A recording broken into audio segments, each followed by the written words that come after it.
So today we're doing Botox. Yes. Yes? So I noticed you doing this. Yes. Is that you think that Botox can do that? Yes. Huh? That's what you think? Yes. Oh, listen to me. I want to I hear don't this. know. I want to hear this. I don't know. No, I love it. No, we love it. We love it. So you think Botox can lift your face? Yes. And I said, tell me how. Tell me how. I have no idea. I'm coming in this giving you 100% of my faith that you will do something amazing. Oh my God. I don't know. I don't make promises like that, girl. But I trust in you. But I've been following you for a very long time, watching what you have in your bath and what you have in your kitchen. Yes. I'm the girl. I have faith in you. And you're so right. There's something I do called the Nefertiti facelift, which is a facelift only with Botox. It's freaking amazing. Wow. It takes a lot of Botox, like about 300 units. But I Botox from the clavicle to the scalp. So the concept of that is that your head, neck, may feel you, right? But I just want to show you the point. Because every time I touch you, I want you to focus on those muscles. So your scalp, your neck, your ears, behind your ears, your face, your nose, your forehead, your eyebrows, your lips, your chin, your double chin. Sorry, you don't have a double chin. Almost. But you double chin. Your neck. All of those are muscles, flat muscles. And all of them has something to do with how beautiful your face looks. And the more relaxed your face is, the more beautiful you look. That's true. And I tend to be so. And that's everybody. Everybody with a relaxed face, calm face, looks beautiful. And you don't have to have button nose like you, or sexy lips like you, or nice skin like you. But even the person who seemingly think, oh my God, I'm so unattractive, if you Botox that person right and they relax well, the next day, 10 days later, they're going to look like glorious. And you don't need Botox to do that. Right. You don't need Botox to do that. You can meditate. Yes. I've been meditating, but it's not like that. You can meditate, you can have still time, you can do something called facial pulling, you can do dry brushing. I do all of those things. You can do all of that and you can get the same effect. Okay. Right? But you're right. Botox can lift your face. So all these muscles that I just touched, they all have their partners that antagonize them. You know, you have your child or your spouse that antagonize you. Yes, they do. Because they're antagonistic. Meaning, every muscle that you Botox, there's a muscle beside it pulling. Or there's a muscle down the road pulling on it. Whether deep, on bone, or superficially. So every muscle that I Botox, I'm very aware that the muscle that is pulling on it and where it's going to pull to. So for example, you did this. So let's talk about that, right? Nice earrings, by the way. So this muscle is called the platysmal muscle, right? And it goes from the clavicle and it hugs the jawline right here. It's a very superficial muscle, like paper, you know, and I can peel it off, right? The bottom half of this muscle, and you can see a line in your neck right here, right? The bottom half of this muscle pulls up from the clavicle and the top half pulls down. So if I were to quiet the downward pulling fibers of this muscle, your jawline will snap back. So you have a blunted jawline because your platysmal bands are pulling. Now I want you to tighten your neck string some, just like how I'm doing this. See that? See these platysmal bands? These relax fully. Tighten the muscles again. See, these bands are put. As a matter of fact, if relax again, pull again. This muscle, this band, goes right into the part of your face that's called a jowl. So that's why you touch that too. Because you're jowling. Gowling. And this platysmal band is actually pulling on this part of the face. So that's why as you get older, this part of the face gets pulled down, in addition to the upper part of your face getting a little weaker due to collagen loss. So gravity just helps the muscle to pull it down. So your quote unquote double chin, which you really don't have, this is a figment of your imagination, really.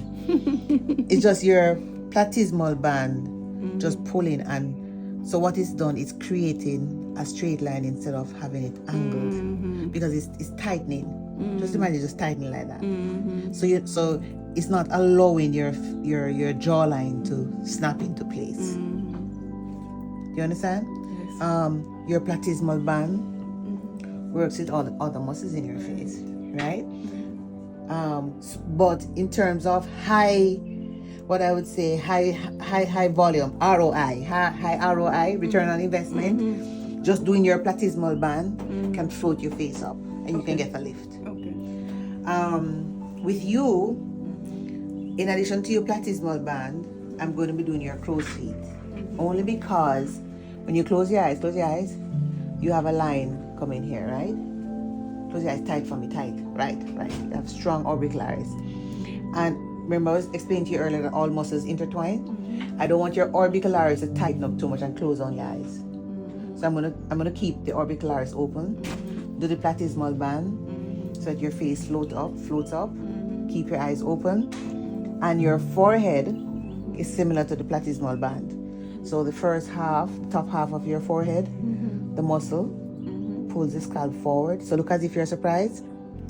Right. Do you feel your scalp like coming forward? Right. So it pulls your scalp forward, and then the lower half pulls your scalp up. So that is why if you Botox incorrectly the lower half, your brows can actually fall. Right? So what we're going to do today, we're going to give you just a lift in lower face. It takes 10 days to fully see the effect. Right? 5 4 For everything. Okay. Yeah. Also at one point I didn't connect with my given name, Which is Felicia. And so I chose a name for myself, and that's Kahira Odefemi, which is a female warrior. I love that. God damn it. Female warrior princess, yes. Where did you find that name? Which tribe? I don't know. I researched till I found something that I like. So give me your name, warrior princess. Kahira Olefemi. Olefemi is God is with me, but when you combine them, it's God is with you as a female warrior princess. Oh my God, I'm dying. Actually, I'm not dying. I'm living. Yes, you're living. That's beautiful. What's the origin of that language? I don't remember. You changed it at RGD? No. Oh, damn it. No. That's okay. I was this close. That's okay. I was this close. That's okay. Yeah, I love that. My mother would stifle me if I did, but you know she wouldn't. I didn't feel connected to that name. My given name is Felicia Stevens. Right. I'm now married later, but I didn't feel connected to it, and I wanted my own identity. That's very beautiful. Have you found your own identity? I am en route. Good, all of us. Yes. It's a journey. All of us. Yeah. It's a journey. Yeah. It's my daughter talk about journeys a lot. My daughter and I talk about journeys a lot, and so she and I talked about something, and I said, "Well, I'm on my journey." She's like, "Mom, when are you gonna arrive?" No, we're always on a She's like, "Mommy, how long is this journey? Like, you're 54, I'm 21. Are you trying to tell me that?" She's like, "Mommy, you're like the first one right now. Like, how long?" I said, "Friend, you might, me don't know, but it's still on mine. Like, you might be quicker than me." Yeah. She's like, "Ah, there's no hope. It's interesting that you say that, because one of the things, do you relate more to being feminine or masculine? Feminine. Okay, so that feminine journey has to be very, very, very gentle. I I'm very aggressive too. That feminine journey to self has to be very gentle. That's the connection. That's what's going to help you connect. Journeying gently, calmly, kindly, sweetly. Because that's what the feminine energy is about, flow and receiving. That's what feminine energy is. It receives. You understand? But we're in like such a masculine world. Yeah. And sometimes we feel like we have to be masculine, but we don't. I definitely can relate to that. We still just need to be feminine. And years ago, I was on this board. I was a board chairperson, and most of the board members were male. And my best friend at the time said to me, "Jesus, Sandra, oh you go arms, oh you go run the board there," and most of them were males. I'm like, I'm just gonna run it, being feminine, because I can't. There's no competition between a man being masculine and a female being masculine. That's what I believe, right? And it worked out so well. Me and some of them are still friends. Oh, and they heal me up every now and then and how you doing. And the best chairperson ever. Yeah. No, they said that. But I'm just saying that the journey that you want to be on, now that you have shared that with me, is a feminine one. It has to be one of flow and kindness and sweetness and all of that. And let's give it the jawline to match. Yes. Girls! All right. So I'm going to mark. So whenever we're doing jawline, always find the edge of the jawbone and sit your finger firmly on it. And then 1 centimeter above, that is where you put the mark in. Okay? There are a couple things you have to do. You have to protect the DLI, the pressor labia inferior, this muscle right here, DLI muscle. Look sad for me, like this. And the DAO is here. DLI is a little more here, right? Relax now. So you're not going to Botox this area is a no-go zone. Because if you Botox here, the lip is going to you're going to stop moving this part of the lip. So then you start 0.1 centimeter apart. 1, 2, 3, 4. And you can go close to the sternocleidomastoid muscle, right? Then you're going to go underneath. And what I do, I go to the jawline and I do in the middle of what I did on top. I just do 4. See that? Now, you can also Botox platysmal bands. So tighten your neck string again. Right, you could grab a band like this. So that's a band, right? That's another band.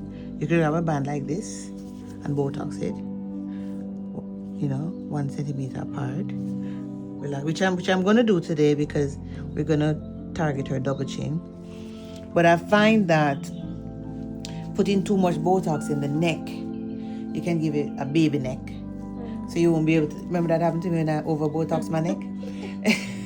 Yeah. The book told me it would happen. I was like, no book, you lie. No, the book didn't lie. You won't be able to like the crunches. And your neck will just feel exhausted all day. Because the muscles are just weak. So I try not to over Botox the neck. And I'm going to do this on the same. I'm going to do the same thing on the same side. Doc, you ready for the Botox?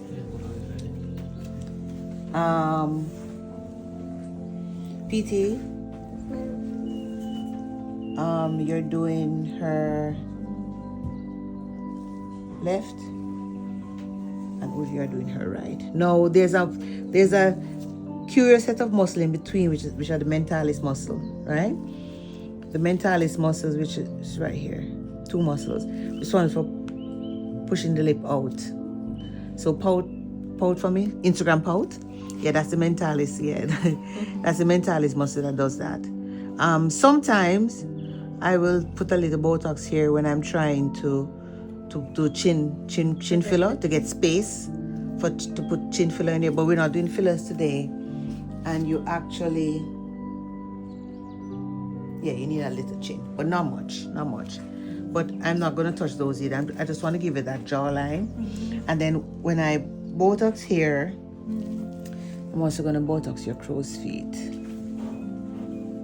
So that then all the opposing muscles are going to lift. Oh, good. Okay? So within 10 days, you're going to see some lift going on. Okay. No, it's not going to be perfect, because what you really need, you need some you know, like some PDO threading. Right, that's what I was thinking. That's what you really need, some PDO threading. But the PDO threading is going to get rid of this nasolabial fold. But what we're going to give is a zhuzh. Okay. Zhuzh is okay. Juice is okay. Good. Let's do this.